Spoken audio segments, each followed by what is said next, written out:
Hey everyone, welcome to another recording session for the Polite Society podcast powered by the Second Amendment Foundation. Joining me today, your team this weekend, so to speak, is Charlie Cook on the top right. Of course, he's riding shotgun with Charlie, writing shotgun with Charlie, Charlie's Gungrams, and about a million other things. Below him, Rob Morse, Self-Defense Gun Stories, Slow Facts Blog, and about 2 million other things. And John Richardson, beside him, Only Guns and Money blog. And I think that's about it for John. Well, and he's here with us weekly. But with you guys. He's in the witness protection program right now. That's why we can't show you his face. So. That's right. He is. He's in an undisclosed location. Oh, let me and before we get into the recording, I gotta get this up. Bird of Michigan, Jesus Wins / Bird of Michigan says, Polite Society or Detroit Tigers versus Atlanta. Well, I'm thinking you're making the right choices there, man. I think we're going to be far, far more entertaining than the Detroit Tigers are, or ever were, or ever will be. Anyway, and Atlanta for that matter. So, Go Braves. I'm not a sports guy, but I think the game will still be on in an hour and a half. If we make it an hour and a half. We do not have an interview tonight, and I think we're going to buzz through news fairly quick. So, let's see here. By the way, if you want to get your comment on the air, comment on either the Polite Society podcast or the Facebook page or YouTube page. We'll get them on, and we'll discuss your comments on the air as we go through our program tonight. Guys, I think I'm ready. Are we ready to have Mass come on and actually make this recording start? Let's go. Yes. All right, Let's here we do go. it. 5, 4, 3. Hey gang, this is Masad Ayub from the Pro Arms Podcast. I'm here to remind you that our podcast is a member of the Self-Defense Radio Network, and I'm going to suggest you do what we do and check out the other podcasts at selfdefenseradio.net. Treat every firearm as if it's loaded. Never point a firearm at anything you're not willing to kill or destroy. Keep your finger off the trigger until you are on target and ready to fire. Always be sure of your target and what lies beyond it. And I need to get my show notes up. Here we go. Welcome to the Second Amendment Foundation's Polite Society podcast. We're recording this on Monday, June the 12th, 2023. I'm Paul Lathrop. I'm Rob Morse, and on tonight's show, we'll talk about a court decision that said some felons can serve their sentence and then recover their right to bear arms. I'm John Richardson, and we'll talk about an anti-2A constitutional amendment proposal from Gavin Newsom. I'm Charlie Cook, and we'll talk about some DGUs from the Bayou. Hey, Rob, isn't that down by you? It is down by me. So, So climb aboard. strap in. And hang on. Episode 663 of the Second Amendment Foundation's Polite Society podcast starts right now.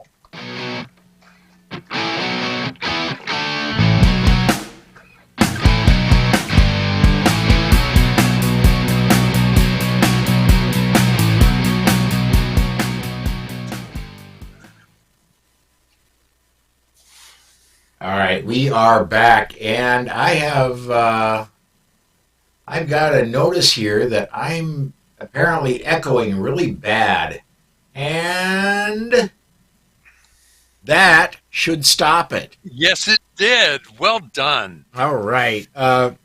Welcome, everybody. This is the Monday night, 6 p.m. Central Time, the only time zone, once again, that matters. At least Rob will agree with me on that. Absolutely. And another recording session for the Polite Society podcast. Rob, what we haven't been on the air in a couple of weeks. What's been up with you lately, man? I went out to Arizona, took a faster class, and I came back with my brain on fire with so many ideas. On a more everyday practical level, I was on Bill Frady's Lock and Load radio show. I recorded another episode of Self-Defense Gun Stories with the lovely and talented Amanda Suffolk. I signed up to retake my NRA instructor certification because Rick Ector called me up and said, Rob, Detroit's lovely this time of year. We're training 1,500 people, 1,500 women, and I've got a lane that you should stand in. I drive practice. I went to the range. John, how about you? Well, as we record this, I'm helping babysit my granddaughters. They have finished school for the year, but Mom is still got a couple more teacher work days. And I do apologize for the lighting tonight, but I'm recording in my son-in-law's man cave. Really have no gun news to report other than I've been going back and forth with an outfitter in South Africa about hunting with him next year, and I think I'm pretty close to making a decision. Charlie? Well, but before we get to Charlie, I got to say, for a man cave, apparently you got a good influence on your son-in-law, because I don't see a Bud Light neon sign anywhere near you, John. Well, given his last name is Miller, the signs are Miller Light, not Bud Light in this house. Yes, it's always Miller time there, huh? Always Miller time. All right. Charlie, what have you been up to, man? It has been a while since I've been on, and since then I've become a USCCA certified instructor. I've been going to the gun law listening tour shams and writing about those for News 2A. Classes have been a little bit slow, and I've filmed a couple of writing shotgun episodes, and I'm hoping to get another one filmed this week. And I also had a call with the subject of my next Writing Shotgun with Charlie for Armed Lifestyle magazine. And that's what I've been up to. Paul, you've been taking it a little easy, haven't you? Well, I don't think this is. Matter of fact, I know it's not out on the Polite Society podcast because it's happened within the last 2 weeks. We've had a loss in the family. I've been taking care of that. And one thing I planned about saying today is 8 years ago, Susan and I downsized housing. We moved from a bigger place into a smaller place. All kids are gone. And we did not need the space we had, and we were paying just too darn much for what we had. And so we downsized, and when we did, we got a storage unit. And in that storage unit has set stuff pretty much untouched for 7 years, while we've been paying money for that storage unit for 7 years. This week we started the process of getting rid of storage unit, which means we've had to go in and go through stuff and find what we really, really, really do need, which is 90% not what was in there. We've gotten rid of a ton of stuff. The Sioux Falls Sanitary Landfill knows me by face and name now, so I pull up, they just kind of motion me on through. That's kind of what I've been up to, dealing with the loss and dealing with getting rid of storage unit and trying to finish downsizing that started 7 years. So, and oh, by the way, one more thing, we do have, and Charlie's going to be a part of this, we do have a planning session for AmCon tomorrow night. That is coming up quickly. It is June. AmCon happens in September. So we've got a planning session set up for tomorrow night, finalize most of what we're going to be doing. If you would like to be part of AmCon, go to amcon.org, amm-con.org. There's a sign up there, and if you're in Second Amendment media, we'll teach you how to make your media better. Guys, that's pretty much what's going on with me. I do want to mention everybody should, and that didn't work. Why did that not work when I hit that button? That is unusual. All right, so that's supposed to be live television. I mean, come on. That is supposed to be the browser for Self-Defense Radio Network, and I do not know why it's not showing up, but it's not. So I do want to encourage everybody to go to sdrn.us. That is the home of the Self-Defense Radio Network. We are a part of it. Rob Morse's Self-Defense Gun Stories is up there. Charlie Cook's Riding Shotgun with Charlie is there. Amanda Suffolk's show, Eye on the Target Radio, is there. We have a total of 15 shows on the network. Something for everybody. So we're going to step aside to our first break. When we come back, we've got news, including that 28th Amendment that, yeah. We'll get to that right after we hear from ACLDN. Right back, right after this. This portion of the Polite Society podcast is brought to you by the Armed Citizens Legal Defense Network. If you carry a defensive handgun, you need protection from the aftermath of prosecution. Even if you do everything right, you can be the victim of an overzealous prosecutor or even be falsely accused. That is where the ACLDN comes in. They provide immediate assistance when you need it most. If you find yourself under arrest, they immediately pay bail money and the retainer for your attorney. Additional funds are available for trial and civil proceedings. Beyond the money, they have far and away the best team in the industry, providing you invaluable information and training DVDs that are included with your membership and who stand ready to work with your lawyer on your defense. People like Masad Ayub, John Farnham, James Fleming, Tom Givens, Emmanuel Capelson, Dennis Tuller, and led by Network President Marty Hayes. Initial membership is only $135 for your first year, and you get 8 incredible training DVDs and other educational material when you join. If you don't have tens of thousands of dollars to defend yourself at your disposal right now, you need to be a member of the ACLDN. Go to armedcitizensnetwork.org and become a member today. And please mention that you heard about them on the Polite Society podcast. All right, we are back. This is the news segment of the Polite Society podcast presented by the Second Amendment Foundation. Let's go ahead and get started, guys, as soon as I find where I've got my show notes, which of the 30 tabs as my show notes. Want me to start reading? Yeah, why don't you go ahead, Rob? Third Circuit rules that felon blanket bans are invalid. The court held that a person convicted of a Pennsylvania fraud offense was a misdemeanor, but it was punishable by up to 5 years imprisonment, which makes it a felony in the eyes of the feds, remained among, quote, the convicted individual remains among, quote, the people, as defined by the Second Amendment, and that the government failed to show that our history and tradition of firearms regulation supported disarming them. The ruling was written by Judge Thomas Hardiman. He was joined by 8 other judges.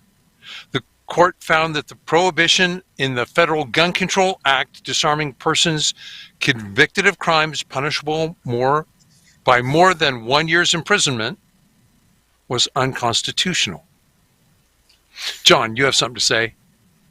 Yeah, really the only downside to this decision is that it was found unconstitutional as applied rather than on its face, meaning it only was unconstitutional as it applied to this individual. And it reminds me of an SAF case from a few years ago from Maryland.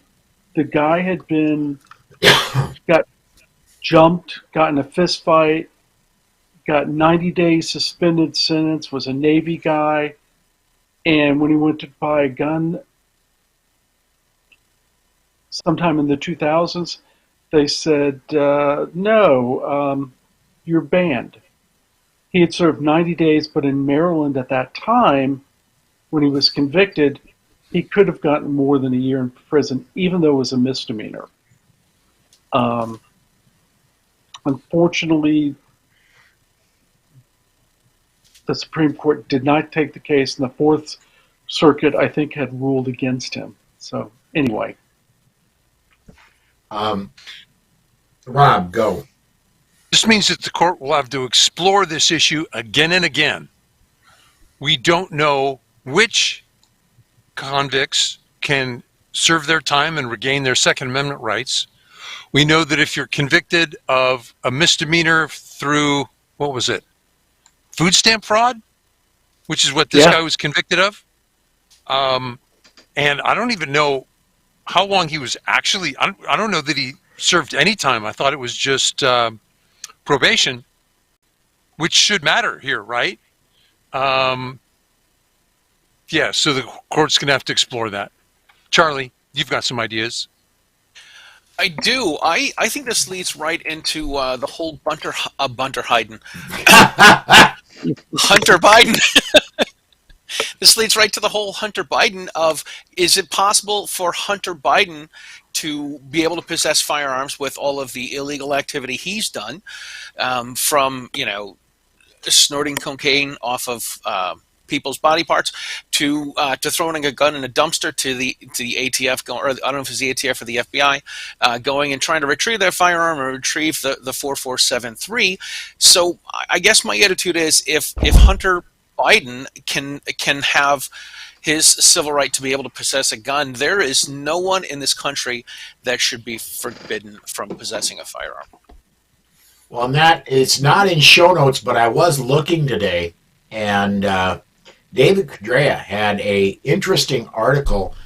There is a young woman, and I do mean young woman. She's less than half my age. That qualifies as young. She's a 25-year-old woman. She's news because her son back in January brought a gun to school and shot a teacher. Well, the ATF now wants to arrest her and prosecute her because she lied on her 4473, saying she wasn't a drug addict, but she was a user of marijuana. Well, if I hate to say, ATF, guess what? If you prosecute her, you have to go after Biden. Because well, then thereupon get a presidential pardon, I'm sure.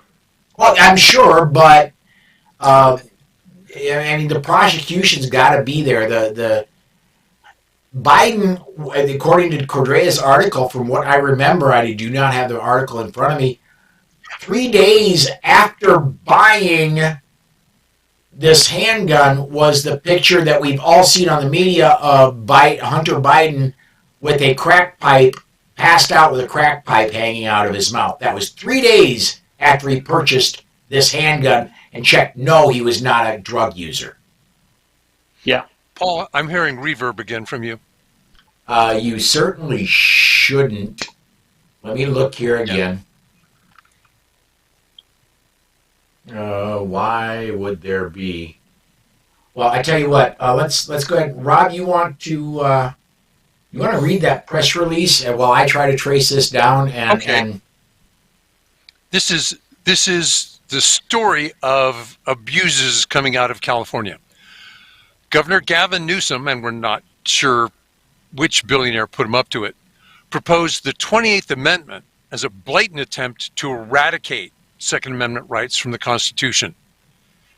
This amendment wants to raise the minimum age to purchase a firearm to 21.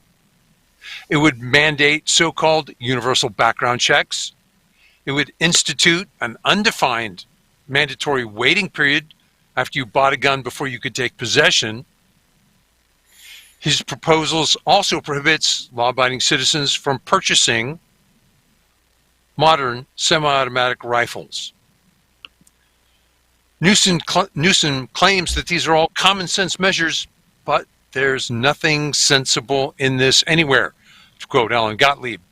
It's a thinly disguised effort to repeal the Second Amendment by making it constitutionally allowable to infringe upon and impair the exercise of a fundamental right that Americans have enjoyed for 230 years, close quote. He says one thing additional. In addition, there's nothing about holding criminals accountable or protecting the right of self-defense. It's all about restricting the rights of honest citizens. Gentlemen, what say you? I mean, we all know that this is a ridiculous proposal. He's playing to his crowd to get money. It would never get 2/3 vote in both houses, plus 3/4 of the state. You have a majority of the states that already have constitutional carry. So you've got 28 states constitutional carry. Where are you going to find, 37, 38 states that would vote for this. It's a joke. It is an absolute joke. I've got to disagree with you, John. I don't think he's playing to his base. I think he's playing to Michael Bloomberg because he wants a ton of campaign cash. Well, I would probably agree with you, and I would go one step further because I just heard that George Soros, the Bond-like villain, has transferred most of his assets to his son, who's even more radical.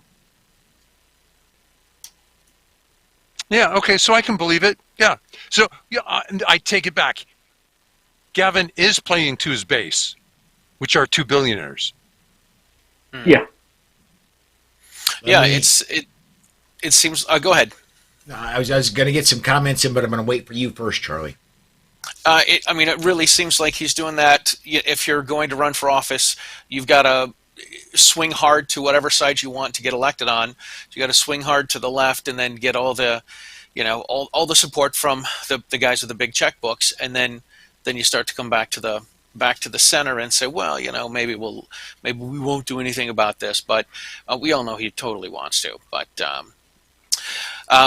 my thing is this: if John was bringing up the 2/3 votes in the houses, we all know what happened in the last election. There was a lot of rigging going on and a lot of false ballots and whatnot. So my attitude the whole time since the 2020 election has been, if the Democrats get away cheating on this election, there is not one election that they will not cheat on.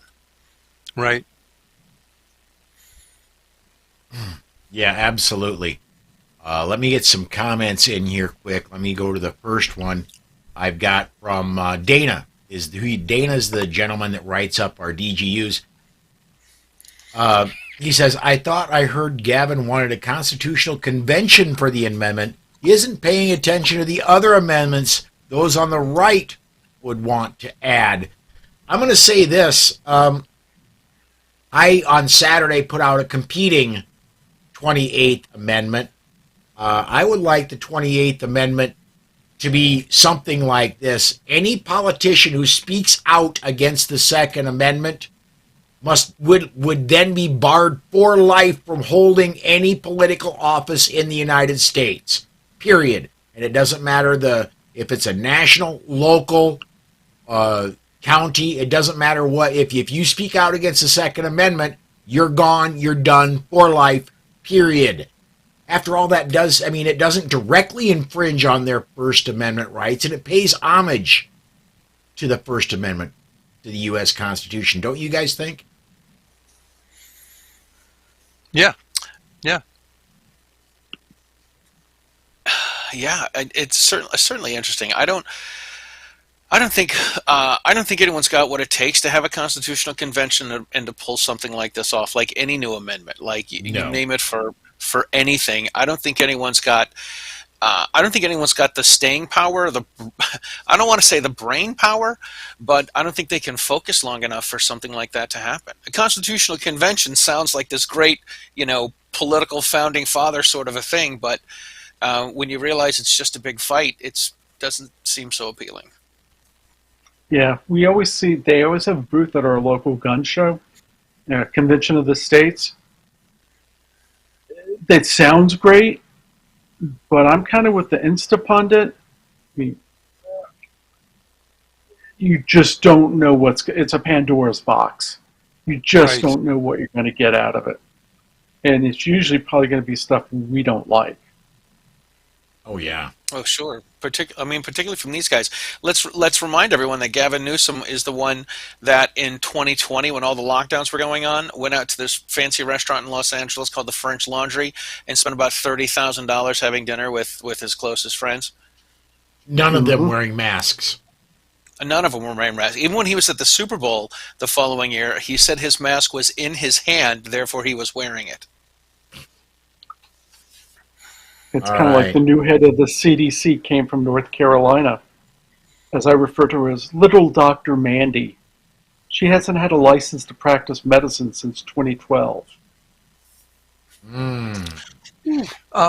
Guys, what might be interesting about a constitutional convention is the ability to count there are some very populous states that are Democratic.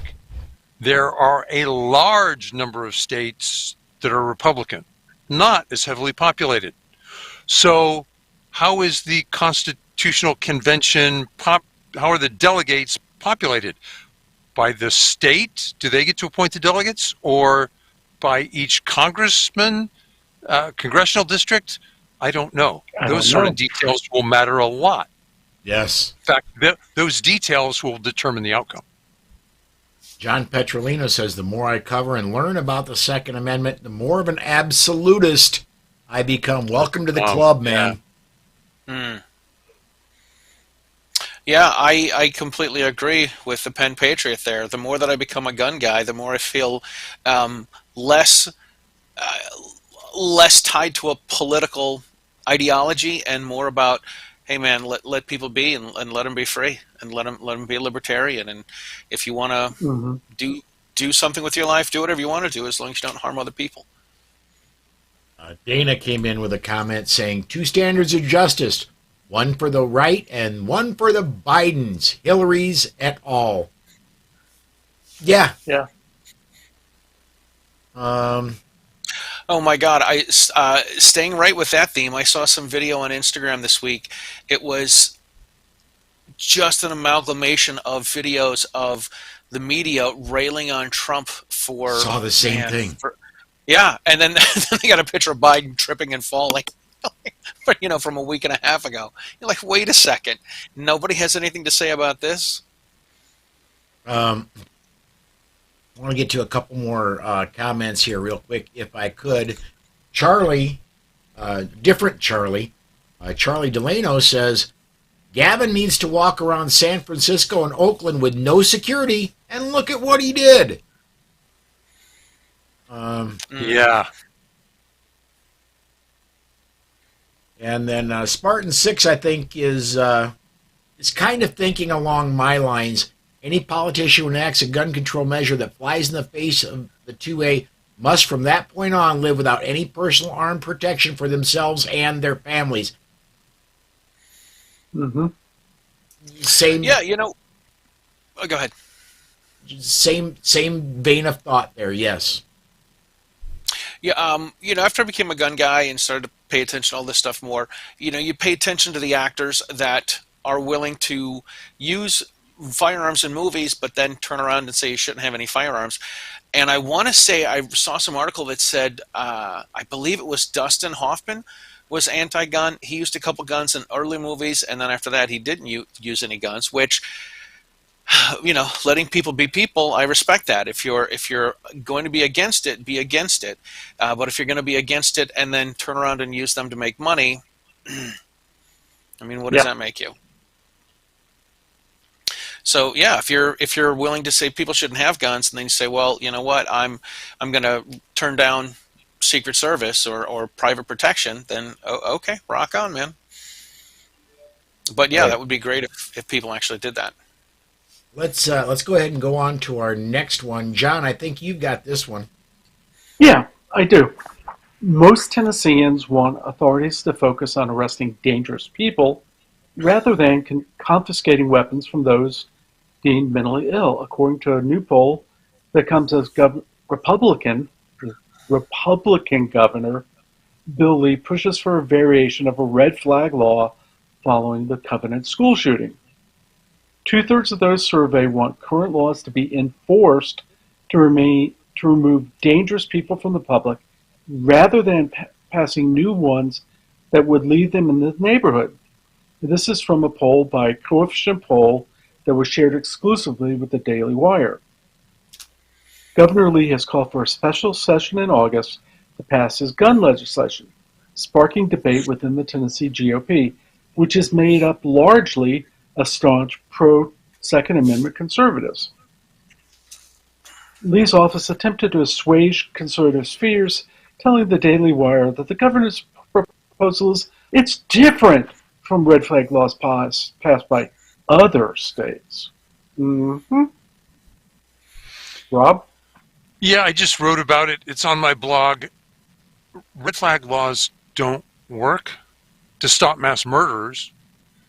No. What does work is somebody going, I think that guy's really dangerously strange. Can we have somebody look at him? Can we look at the example of the murder at the Florida high school? Police were called to his home 26 times, and nobody said this guy has a problem.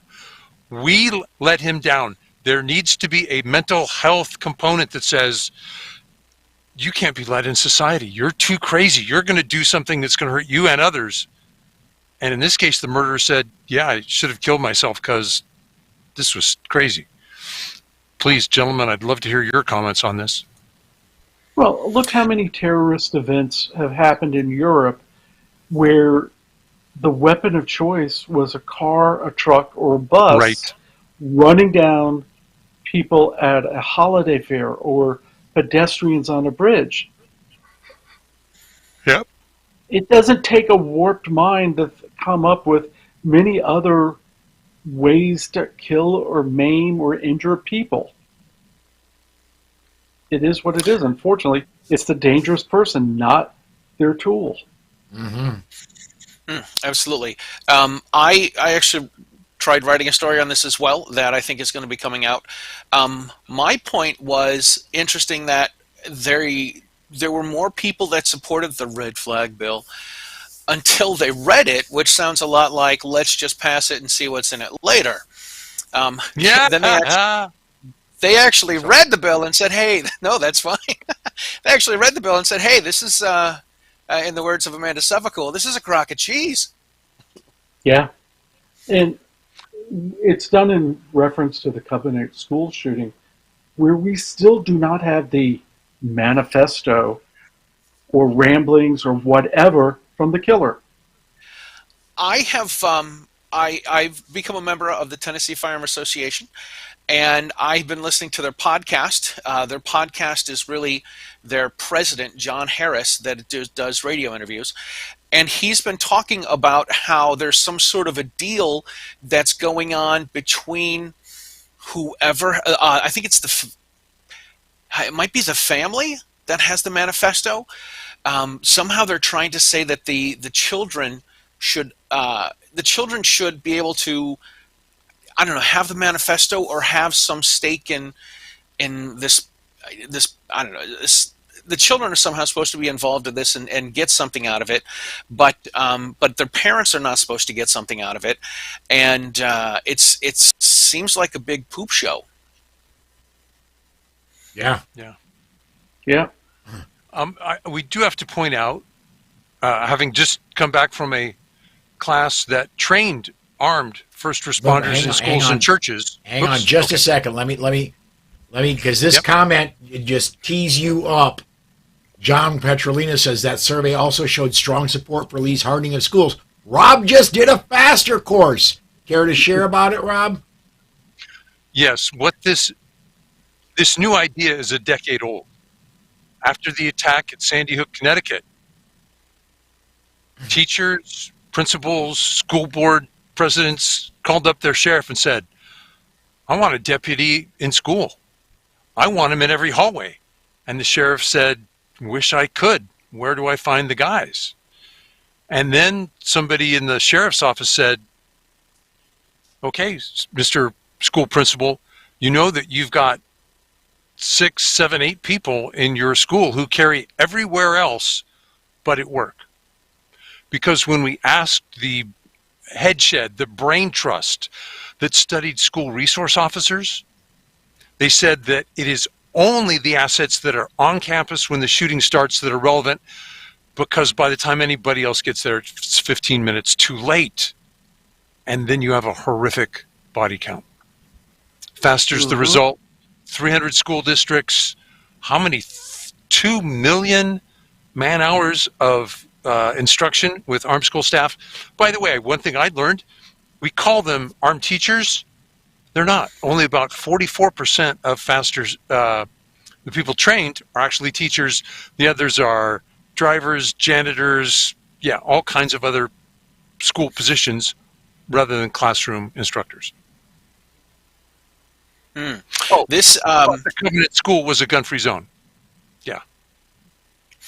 That's something that I pointed out in the article that I wrote. Is Governor Lee put $280 million into securing schools and giving them some mental health resources. I'm not speaking for Jim Irvine, but I think $280 million would be enough to get Faster Saves Lives into the schools in Tennessee. Yeah. Let's get some comments in here quick. Go ahead. Okay, good, because no, let's our listeners go first. Okay, Spartan 6 is the first comment up. He says, I live in Tennessee, and I say don't be fooled by Republican Governor Bill Lee. He's not as conservative as he claims to be. I want to get a couple more comments that Spartan 6 put in.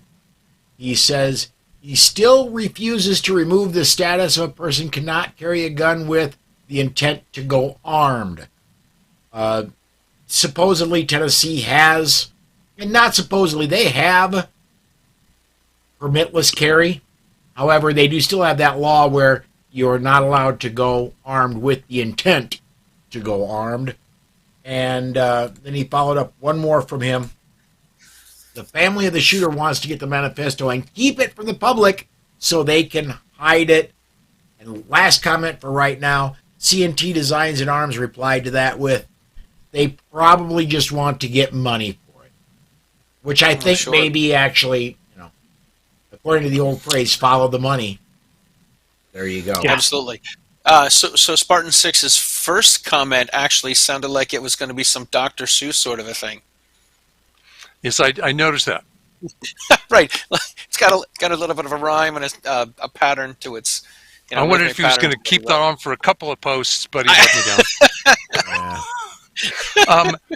You spoke about Jim Irvine, a very, very dedicated man. There's so many dedicated members of the FASTA organization. They really have given up their lives for a decade to teach schools to protect themselves. He said something interesting. We could eliminate mass murder in schools. We have never had a school that had a publicly announced program of armed school staff be attacked. And then I went, wait a minute. You get all kinds of arguments from politicians in Florida and Texas about how armed defenders need to be qualified and take, police academy courses. And I'm going, until you've got a defender in every hallway, your standards are too high. I got to get this in. I love our yeah. There you go. Live viewers. One fish, red fish, blue fish, and then he says, "Whoops, sorry, two fish." So yes, that's awesome. It's really too bad we don't have anybody named Sam on the staff right now because I could go, "Who's next, Sam?" I am. But I think I'm going to take this next one. SAF files response in Fifth Circuit. Attorneys representing the Second Amendment Foundation and its partners in a federal lawsuit challenging the prohibition of handgun sales to young adults have filed a reply to the federal government's arguments supporting the ban. The case is known as Reese versus ATF. Joining SAF are the Louisiana Shooting Association, the Firearms Policy Coalition, and two private citizens, Emily Naquin and Caleb Reese, for whom the case is known. The document opens with a blockbuster statement. The government's defense of the handgun ban is notable for a conspicuous absence of the lack of any founding era law barring 18 to 20-year-olds from purchasing firearms from any source. To the contrary, shortly after the adoption of the Second Amendment, Congress affirmatively required 18 to 20-year-olds to acquire firearms. The government's modern-day attempt to prohibit 18 to 20-year-olds from purchasing handguns from licensed dealers contradicts the nation's history of firearms regulations and therefore must be invalidated. I'm going to skip down to a quote from our executive director, Adam Kraut. There is no historical evidence of any such ban for people in the 18 to 20-year-old age group. The government's contention that young adults are not part of the people mentioned in the Bill of Rights is patently absurd. Young adults have historically fought to defend this country. They can vote, run for office, start businesses, enter into contracts, get married, and own property. To suggest otherwise is an effort to rewrite history. I'm going to say this real quick, and then I'm going to throw to Rob. You can potentially ruin your entire life at 18 by getting married if you marry the wrong darn person. You can do it a little later in life too. Yeah. Rob, you've got a really good comment you're formulating down in show notes. What do you think? Remember that concealed carry holders are extraordinarily law-abiding. We break the law, particularly firearms laws, less often than the police. We're a bunch of blanking Boy Scouts. I don't know, almost Boy Scouts. I respect the Scouts so much. And what we're saying is, what we forget is these 18, 19, 20-year-olds who then go get their carry permits, they are extraordinarily not like their peers. We're disarming the wrong people. John, Militia Act. Yeah, the Militia Act of 1792 included 18, 19, 20-year-olds. I think it even included 17-year-olds. And if you want to argue somebody's not part of the militia, well, it only went up to age 45. And nobody would say that somebody who's 46 shouldn't have the right to purchase a handgun. Do not give them ideas, dude. And I know the other side listens and sometimes views. Yeah. But yeah. I'm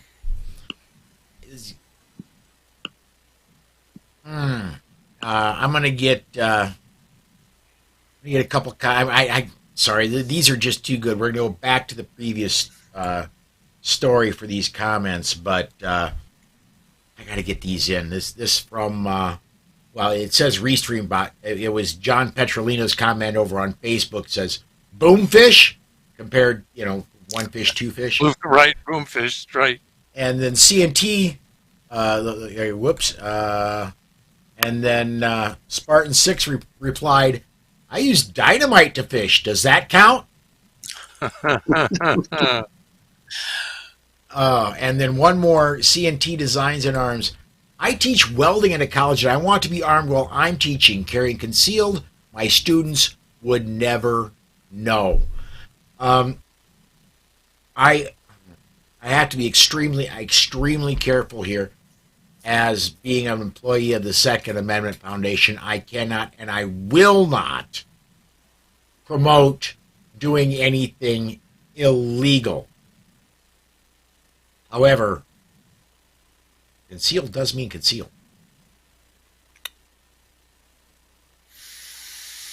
Indeed, it does. All right. Charlie, this is an interesting one that you got marked down here that you want to read. All right. Most lawyers will chase a dollar no matter who is paying for it. Gun control advocates, including Giffords Law Center and March for Our Lives, have taken their fight against the firearm industry to law school campuses. They urge law students to sign a pledge to not represent gun manufacturers once they become licensed attorneys.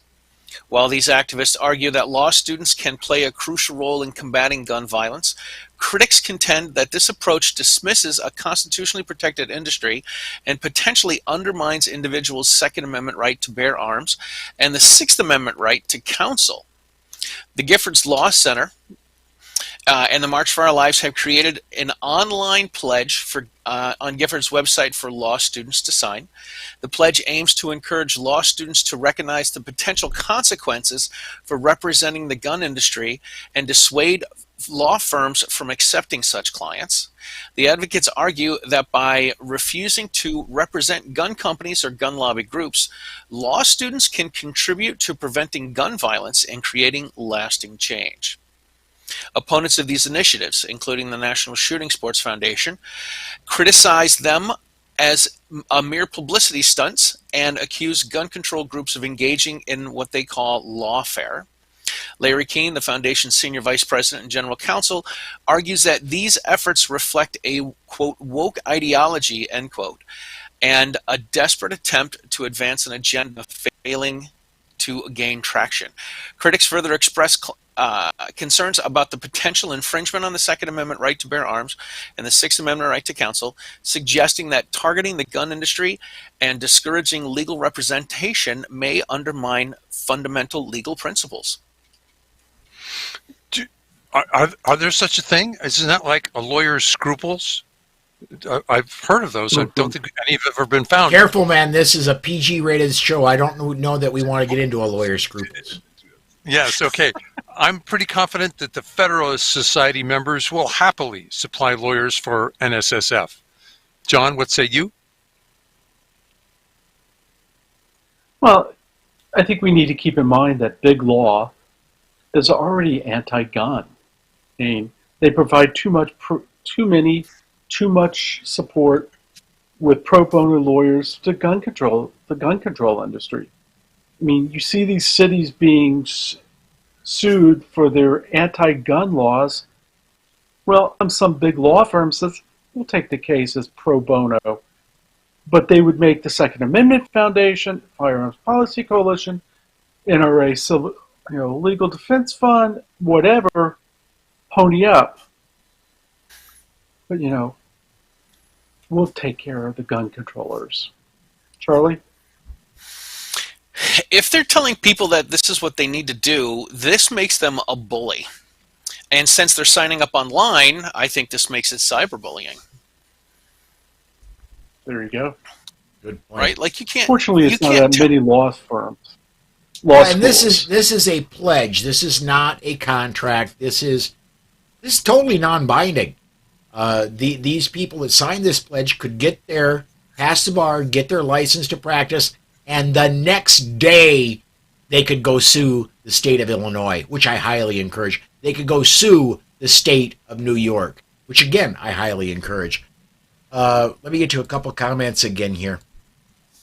And with all due apologies to my good friend Alex Uli, who may be watching us at this point, Spartan 6 says, what's black and tan and looks good on a lawyer? He says, a Rottweiler.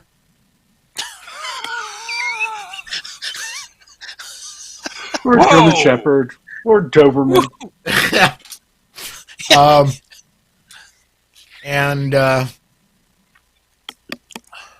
Let me get this one in. CNT Designs and Arms says, law schools produce good little leftist lawyers, and then those good little leftists become judges. Well, yeah. There are at least 5 members. One could say maybe 5.5, because I'm not going to put Roberts in there. There are at least 5 good lawyers on the Supreme Court. So, the 2 are getting older. Yeah. Encouraging people to do something like this is obviously it's ridiculous, but if we've been sheltering kids and saying you can be 26 years old and still be a child, and on your parents' insurance, it takes kids longer to grow up. Or at least it seems like it takes kids longer to grow up. I mean, this is still an anti-gun group molding how they want people to think. When we see this with other stuff that's not gun related, where people are trying to, Jedi mind trick the young people into doing stuff that's a little ridiculous. Well, you're right, and then let me say this. We're hearing time and time again, and we've refuted it time and time again that gun violence is the leading cause of death for children in the United States. It's only that if you include 19, 20, and 21-year-olds as children, if you take those out and you eliminate the gang violence, it drops to like 25 on the list. Yeah, I'll tell you, one of the gun law listening tours that I went to recently, one of the ladies is a social worker, and she got up there and she's like, we have children 15 to 25 years old.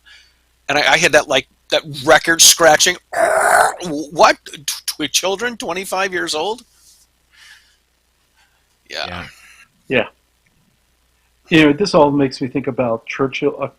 A quote from Winston Churchill said, when you're young and 20, if you're not a liberal, you have no heart.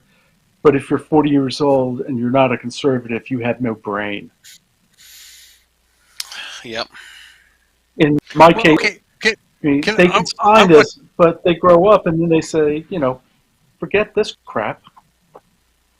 Let me tell you something about really smart lawyers. I was sitting in a bunch of very conservative lawyers in Washington, D.C. I think the oldest one was 28. And someone mentioned what I did. I said, yeah, well, I study how ordinary citizens use firearms to defend themselves. And then I interviewed them. I asked them how frequent mass murder is with a gun, how frequent criminals use a gun, how often we defend ourselves. Now, these are the smartest guys in our society. They can memorize stuff in a classroom setting like nobody's business, and they had no idea. If I asked them, they were uncomfortable at guessing. They had it exactly backwards. They thought there were thousands of mass murderers and a few self-defense cases. So the media's bias is working, even amongst our elites. They don't know better. Thank you, SAF, for having this show to teach everybody. Absolutely.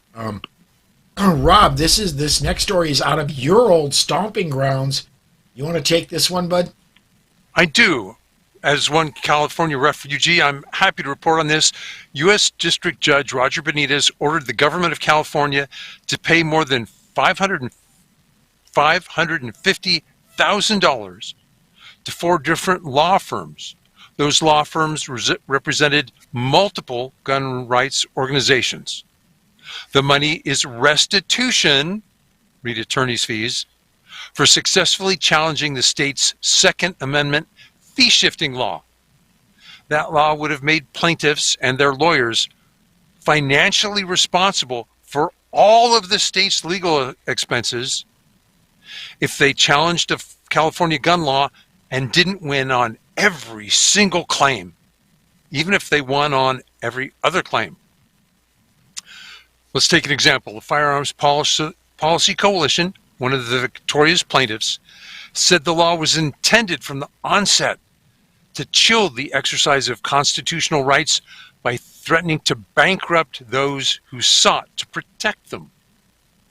The irony isn't lost on us that now it's the state of California who has to pay our legal bills as a result of their attempts, their unconstitutional trickery, to force us to pay their legal bills. Judge Benitez struck down the provision in question as it was unconstitutional and permanently enjoined the law in December. He said this tactic of taxing people who complain about unconstitutional laws may be familiar to autocratic and tyrannical governments, but not American government. Note, U.S. Attorney General Bonta's office did not respond to a request for comments on the settlement. Bonta was the California Attorney General when the lawsuit was filed. And we've been taking to calling this judge, Roger Benitez, we've been taking to calling him Saint Benitez because he has been he's been very much and demonstrably on our side in a lot of rulings in recent times. I wonder if that one will be appealed to the Ninth Circuit. Or I wonder if it has been. I don't know if it has been or not. I just don't know. Let me, where did okay. I want to get to comments again here. Let me get one up from Spartan 6. The According to Maxine Waters, an AR-15 weighs as much as 10 boxes. Boxes of what? We don't know. I've got a suggestion. 10 boxes of uncompressed helium. I think that would be about right. Well, coming from Maxine Waters, it's 10 boxes of excrement. Yeah. Yeah. Let's see here. And then, yeah, we're good. We're good. Let me get this one up here fast. CNT Designs and Arms. Look up stats for children killed by accidental gunshots. That way you're actually looking at innocent kids killed by a firearm. In 2020, there were under 580. And then Spartan 6 says, careful, CNT. You'll confuse them with the facts. Even that 580 number, I think, includes some kids in their very late teens. And you go, was that an accidental? Was that literally a firearms accident?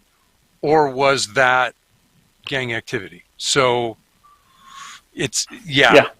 What's interesting is, like, if you make a 10-year-old cutoff, I think the numbers drop to under 100. Yeah. I mean, it's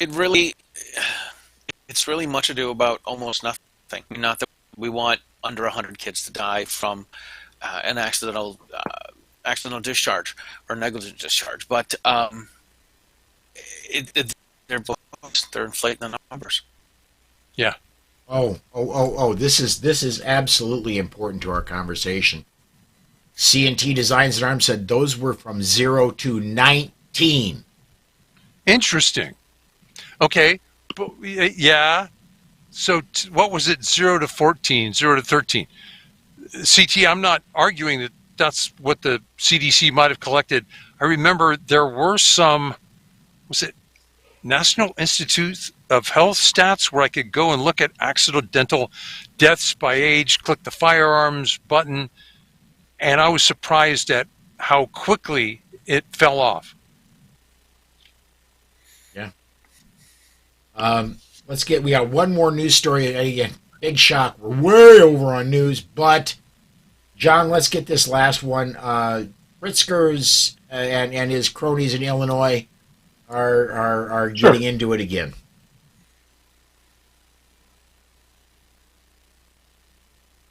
Did we lose John? It looks like it. Okay, which one of us is going to take over? Oh, there he is. Welcome back, John. It's been so long. Yeah, I know.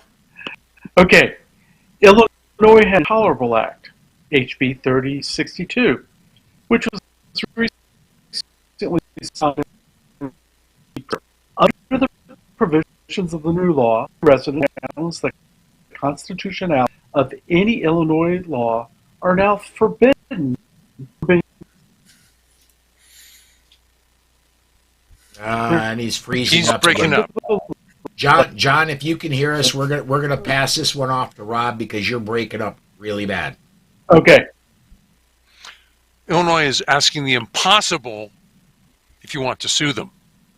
It has its own intolerable acts. They were signed into law by Democrat Governor J.B. Pritzker.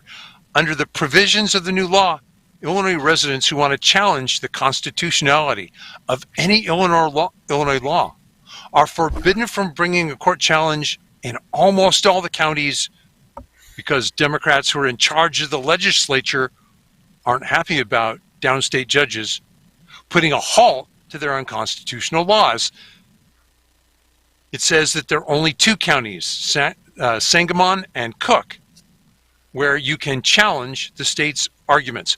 By the way, those are the two red dot cities, red dot counties in Illinois, strongly Democrat controlled. Senator Don Harmon from Oak Park said the bill was intended to stop venue shopping for lawsuits, but would still allow individuals to bring cases against the state in local courts, but not cases that seek to overturn state law. Look, they're not even hiding their contempt for the rule of law and the right of Illinois residents Harman and other Democrats don't like it that circuit court judges in more conservative parts of the state have ruled against their anti-2A and soft arm crime statutes.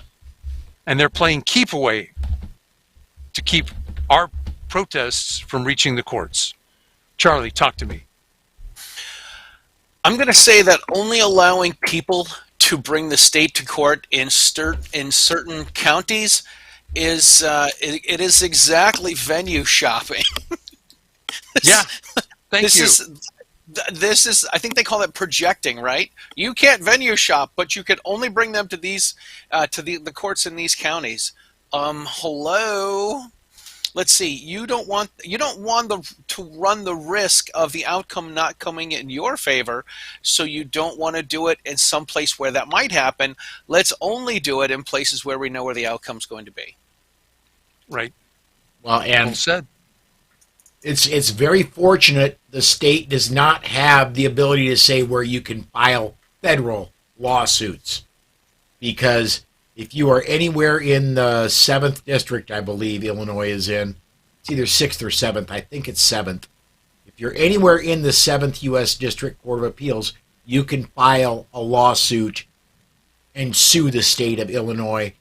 And the state has no way to say where those lawsuits start and whatever. I'm very anxious for somebody to pick this one up and slam Illinois with. Did you hear why that they proposed this? They proposed this because this is where the state has attorneys, and they don't want the state's attorneys to drive to BFE, Illinois.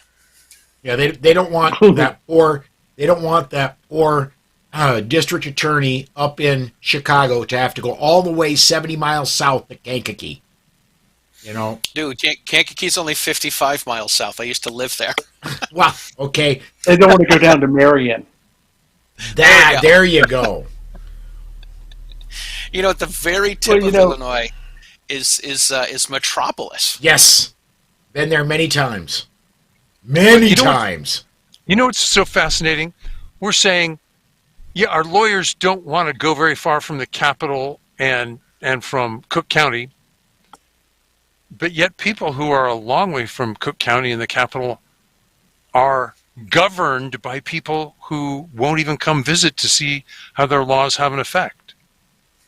Ooh. That is an amazing point. I tell my friends that I don't really hang out with anymore. They say, "Hey, come on over. It's not that far from my place to your place." I'm like, "It's not any different a distance from your place to my place." Like, we'd take the same roads to get there, you know. I had a discussion recently with a blood relative, and the blood relative told me, "Look, I haven't talked to you in forever. Call me sometime." I looked right at the dude and I said, "Man, the phone works both ways." Exactly. Yeah. Exactly. So how is it? Yeah. How is it too far for a state's attorney who the state is paying out of their tax money to drive 4 hours, but it's okay for the private citizen to take time off, to drive 5 hours, to stay at a hotel, to take a few days off work, to go to a court case? Exactly. I mean, you'll appreciate this, Charlie. The Intolerable Acts had one of their parts was aimed at Massachusetts in 1774. The Administration of Justice Act, which said the Crown right to specify where the Crown's officials, we're like Massachusetts. Well, we can do London. You know, the people who are prosecuting them are going to have to take 3 months across the North Atlantic during winter and whatever, and it doesn't change. 1774 to 2023. Yeah, possibly risk their life to take a boat across the Atlantic just to go to court.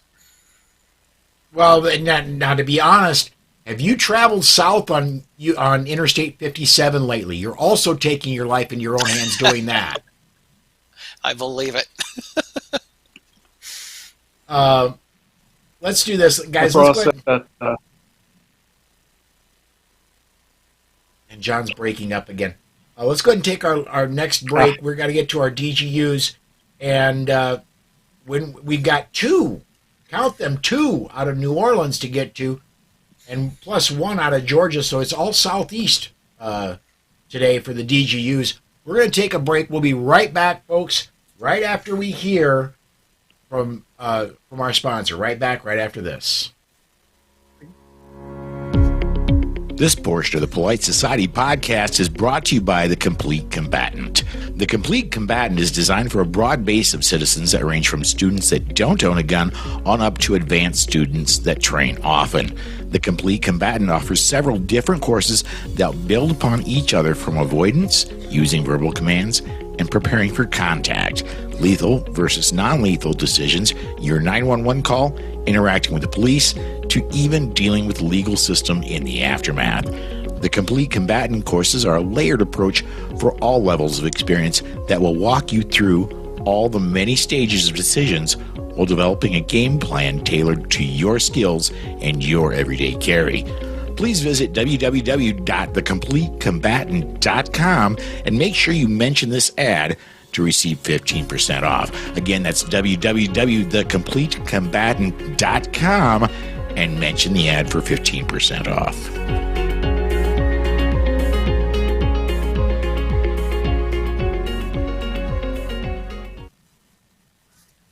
Welcome back to the Defensive Gun Use segment of the Polite Society podcast, presented by the Second Amendment Foundation. As I begin, I want to say these discussions are not legal advice. Some of us are trainers, but this is not formal training, and you need formal training. The Defensive Gun Use segment is intended as information and entertainment, not as training. As always, the opinions of the hosts are only their own opinions and not those of any sponsors or other affiliations. Rob, I got a fast question here. I teased going into this that two of the three were out of New Orleans, the other out of Georgia. That was all Southeast. The New Orleans people, even though I consider them part of the Southeast, do New Orleans people consider themselves part of the Southeast? I would say South Central. Yeah. Oh, okay. Meaning, now, that said, and New Orleans is its own little universe down there. It really is. It was cosmopolitan before cosmopolitan was cool. And we do have counties that are called Florida counties, which were originally part of the Spanish land grant. Okay. Other than Louisiana history, you want me to read this, or who's going to grab it? Well, so that if there is Florida man going to be going to visit Louisiana, he has to go visit the Florida counties? Parishes, yes. Right. Yes. Yeah, Rob, why don't you go ahead and take our first one? Okay, when you're arguing over the price of an item at Dollar General, and there's a right way and a wrong way to solve this situation. By the way, here's a cheat for all of you. Pulling a gun is never the right way. 49-year-old suspect was arguing over the price. He wasn't getting his way. He goes to leave. He turns around and pulls out a gun and points it at the clerk. Unfortunately for him, the clerk was armed, shot him one time in the chest. The injured man stumbles, goes out the door, crawls to his car, and attempts to drive himself to the hospital. He crashes on the way, where he's picked up by a good Samaritan who takes him the rest of the way to the hospital. He was taken into surgery in critical condition. 6 days later, when detectives interviewed him, he goes, I don't remember anything about that. How did I end up here with a hole in my chest? Later, police interviewed the store employee, the other cashiers at the store, and other customers. They told them that the other man started the argument and was asked to go outside. By the way, before he draws his gun, he goes, "Come outside. I'm going to fight you over the price of something in a Dollar General store." Video shows the aggressor leaving and then pulling a gun and approaching him again. The customer was arrested and charged with aggravated assault with a gun and, surprise, surprise, possession of a gun by a convicted felon. Paul. Charlie. This one, good on. I hope the clerk still has a job. Oh, good point. There's a number of companies, especially federal or especially large chain employees, where if you're armed at work and it's discovered, see ya. But yeah, I'm sorry that somebody's pointing a gun at me. Somebody's pointing a gun at an innocent clerk. Game on, man. Yeah. It's been a while that Dollar General stores no longer cost more than $1 at the Dollar General. So whoever thought that was a good marketing ploy to name it Dollar General was probably not a good idea. You know what I mean? Well, and it's not like Dollar General has hugely expensive prices. I mean, come on. You're not shopping at Saks Fifth Avenue there. This is true. It's just a little below the job lot or something like that, right? It's stupid that this guy did this, but the anti-gun folks like to take stories like this and say this is what every gun owner does. If they don't get their way, they pull a gun out and start threatening people's lives. Yeah, no, obviously. And as they said at the bottom of the article, this guy was already a convicted felon and wasn't supposed to be able to possess a gun legally anyway. So this is an example of failed gun control. Yes. Shocking. That was a very drawn out shocking. I was trying to make it short too.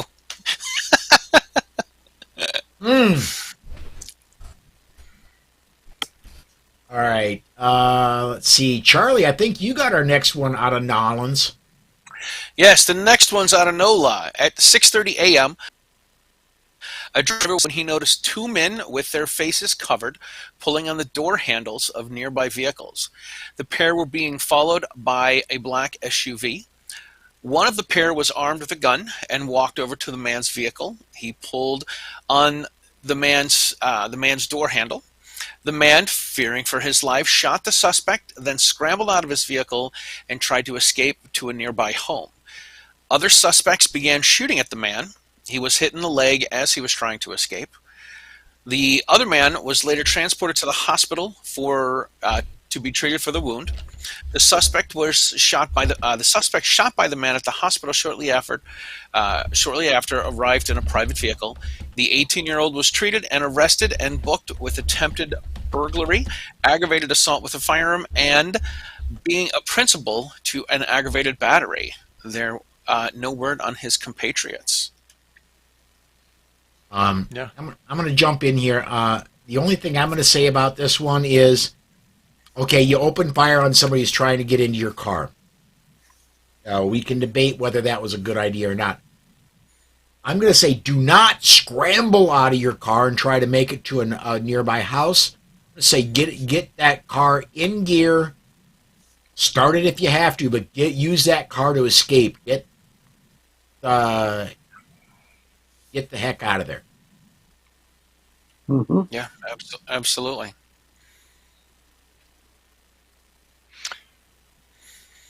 Paul, do we have any comments, or are we going to Commerce, Georgia? Yeah, we got at least one. Let me get this one in from Robert. He said that going back to the previous story, that clerk had pretty good gun control. Yep. That's right, using two hands. And Spartan 6 says, no way is that true. How could a felon get a gun? Absolutely. You've heard it. Oh, you got another one? Last one. Charlie says it's kind of rigged if government counts gun crimes by felons, convicted criminals let out to do more crime. Yeah. Well, and Rob, I believe it's been a while, but you and I have talked about this. The vast majority of crimes are committed by people who previously committed crimes. Right. Well, let's take aggravated assault. you and I, it's not like everybody does it a little bit. What usually happens, somebody got drunk, there was a shoving match, that was your one and only charge with assault in your entire life. And then there are the guys who go, yeah, it's Tuesday, I had to steal something. Of course I committed aggravated assault. So, Yeah. right. It does happen. It's rare that we do it. Let's Now on go to Commerce, Georgia. Yeah, let's go to Commerce, Georgia. We've said it before, don't mess with the old man. Well, the same sayings holds true for the old lady. Early in the morning, 79-year-old was starting her morning routine when she heard a noise, and it didn't sound right. When you live alone a long time, you get good at identifying noises. That's the first thing about safety, she explained. She armed herself with her .38 revolver, and then she heard a loud bang at the door. She said a man was hitting her back door with a rubber mallet. Evidently, he'd gotten it from a neighbor's barn. The glass shattered, and he came inside naked. I said, "Mother blank, you come any further and you're a did son of a blank," she recalled. He didn't have no pants on. He was naked. She warned the intruder. She was armed, and she fired a warning shot. The intruder came in anyway, and he goes upstairs to ransack the home. Since the .35 wasn't doing the job, she goes to a .45 revolver that she has. I'm not sure if that's good reporting, but that's what it says. She called 911 and was giving them a play-by-play. The full 911 was posted, and she clearly was afraid. You could see the burglar didn't know what to do. "I can see you, but you can't see me," she tells the burglar. When he tries to come downstairs, she fires again, and then the man backs up the stairs. "Blank, are you trying to kill me?" The 79-year-old woman replies, "You finally got the message." It'd be 10 minutes of her fending off the man before the police come. When they find him, he was hiding in a closet wearing the woman's granddaughter's pants. Now, this is where the grandma speaks. "I don't know what his intention was, but I know what mine was if I saw him." She said her grandchildren came to mind during the standoff, and she tried to call her daughter, but couldn't get in touch with her. That's why she knew she had to fight back. "I couldn't die without seeing my children, and it just gave me a burst of energy."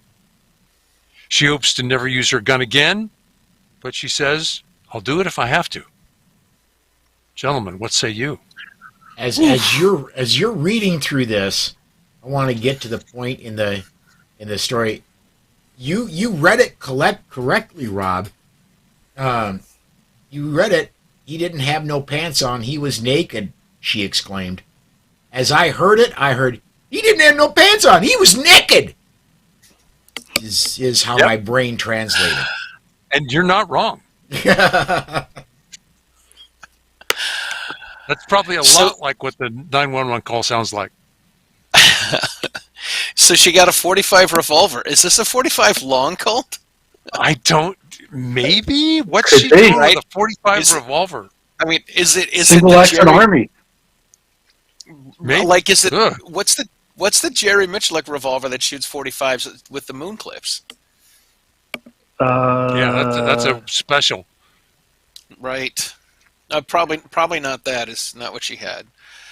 Good for her for sticking with it. You know. It's too bad this guy was. What's Rob's famous line? Oh yeah. It's I want to see toxicology. the toxicology report. Yes. Another inebriated idiot. It shouldn't be hard, or shouldn't be hard to assess getting a urine sample. Right. No, there's not much in the way. All right. Right. There could be stool samples around as well. You know what? We've gotten, not surprisingly, we've gotten a bunch of comments come in on this one. So let's get a few in. C&T Designs and Arms, and by the way, shame on you, C&T. The older the bull, the stiffer the horns. And followed up with, he brought his wiener to a gunfight. Yep. Dana says, don't mess with the old. lady. Yep. And two people, both Tim and Bert of Michigan, say Smith & Wesson Model 25. All right. Well, this reminds me of the clip from the first Dirty Harry movie, where the chief of police says, we don't want an incident like we had before, and Dirty Harry says, well, when there's a male suspect armed with a knife, and as he's excited, I assume he's not collecting for the Red Cross, right? All right. It's just I Yes. shoot him. That's my policy. One more, actually, I'm going to get two more comments in here because they're similar but not the exact same thing. C&T Designs and Arms, referring to the 45, says that was a Colt Navy, baby. And Nice. Charlie says maybe a Colt Peacemaker. So, yeah. John, I don't know how John's connection is, but he says he loves a grandma and with a potty mouth. All right. Guys, we've got a half a shot at getting this show out in our 90-minute window. How about we take our last break? We're going to hear from JPFO. Then when we come back, we're going to be talking about what each of us is doing in media. And we'll shut the show down. Hang on. Right back right after this final break. It all failed before. Alcohol prohibition brought us organized crime, and no less alcohol. Drug prohibition brought us murderous, no-knock, wrong house raids. Police! Search warrant! No, wait! The crack house is next door! Now gun prohibitionists want laws to lead us down that same path. Don't Americans ever learn? Just ask yourself, isn't government the only beneficiary of police-state policies? Brought to you by Jews for the Preservation of Firearms Ownership. Information available at jpfo.org. All right, welcome to our final segment of the Polite Society podcast presented by the Second Amendment Foundation. Rob, it's been a couple of weeks since we've been on the air. You're a very prolific writer. There's got to be a lot to choose from to talk about what you've been writing, man. Quite. As I said, I came back with my brain full of ideas after really being inspired by the people who are willing to walk toward the sound of gunshots to protect their kids. If these topics interest you, then please check the Slowfax blog. Some of the titles are More Heroes to Save Our Children, Heroes Need Our Help to Stop Mass Murderers, How We Stopped Mass Murderers Time After Time, Building Defenders for Our Schools and Churches, Frightened Politician, Leave Our Students at Risk. There's more. Let's stop there.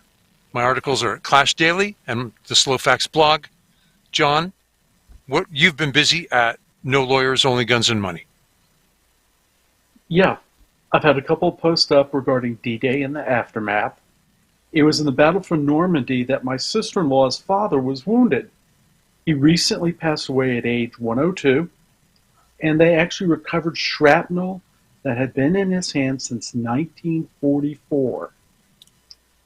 In other news, both Nevada and Minnesota now recognize the North Carolina concealed handgun permit, bringing in the number of states where you can carry with our permit to 40.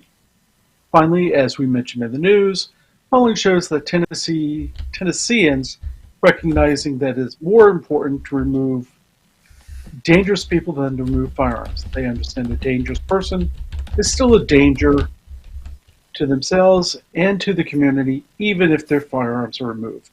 Now, if only Billy, a Republican, understood this. Yeah. Yeah, absolutely. And I got to say, John, North Carolina is now one state better with their concealed carry permit reciprocity than South Dakota is. I only get 39 with my South Dakota permit. So. Can you carry in Minnesota? Yes. Okay. Minnesota and Nebraska, although Nebraska, that's soon to be a moot point. I think it's August where they go permitless and permitless for everybody. The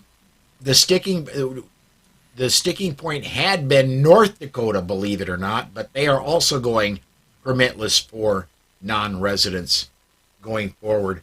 I'll get a new count. I'm going to say I'll have to look up on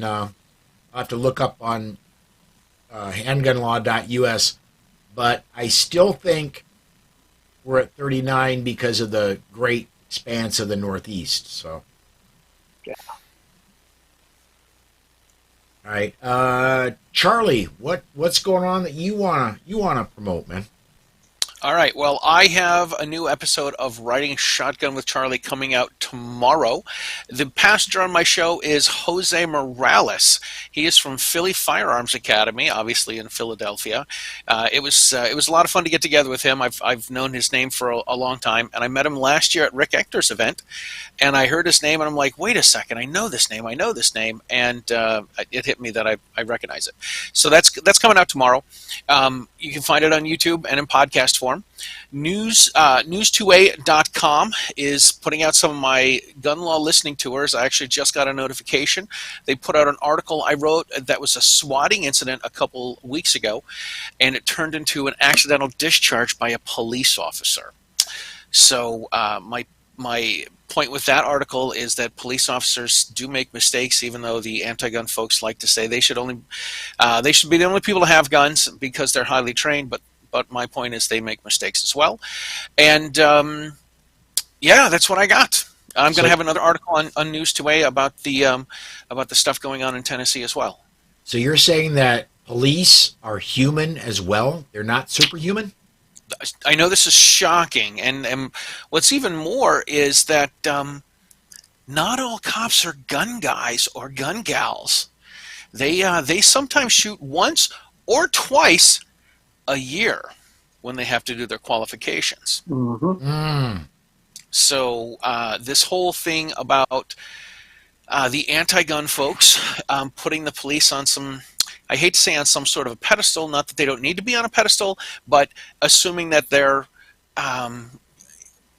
John Wick is obviously not the case, and that's certainly not a reality. Even John Wick isn't John Wick. This is true. I thought it was interesting that the incident was a swatting incident, where fake 911 call, and it didn't turn into an active shooter or a school shooting until the police got there, and they fired off a round in the bathroom with no one else in the bathroom except a police officer. Speaking of John Wick, I don't watch a lot of movies in the theater anymore. And very recently, like a week and a half ago, I actually purchased and watched John Wick 4. And I'm not going to give out any spoilers, but if you're going to watch the movie, you got to watch it all the way through. And I don't know how they're going to pull off a John Wick 5. I'll leave it at that. So, although my understanding is there's one in the work. We'll see. I'm going to say that does wrap up another episode of the Second Amendment Foundation's Polite Society podcast. So for Amy, Dana, John, Susan, Amanda, Robin, Charlie, Carrie Ann, and Rob, until next time, stay safe. Stay safe. Be aware. And we'll see you down the road. And we'll see. Timing. Until next time.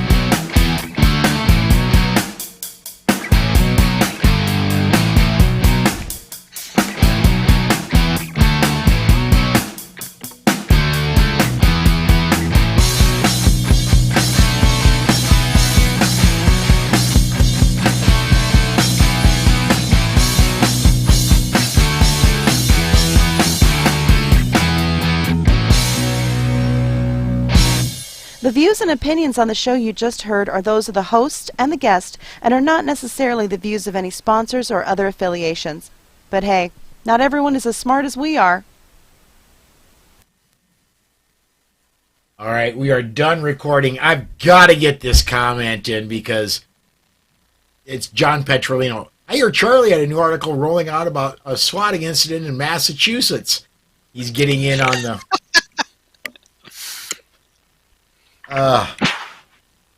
Yeah.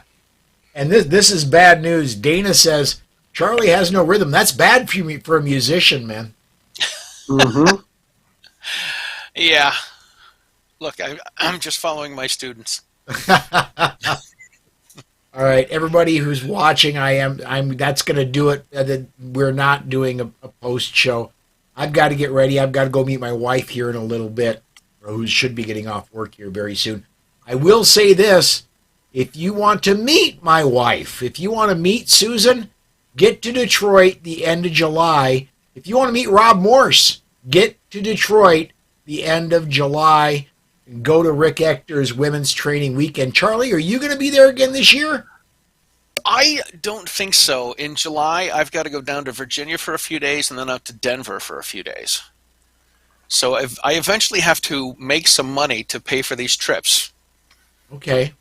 Well, Denver back to Massachusetts, you kind of almost go by Detroit, just saying. I'm flying this time. All right. Guys, we're going to go ahead and shut this down. Thank you, everybody, for watching. And please do come join us next week, Monday evening, 6 p.m. Central Time. Thanks again, and we'll see you next time, everybody.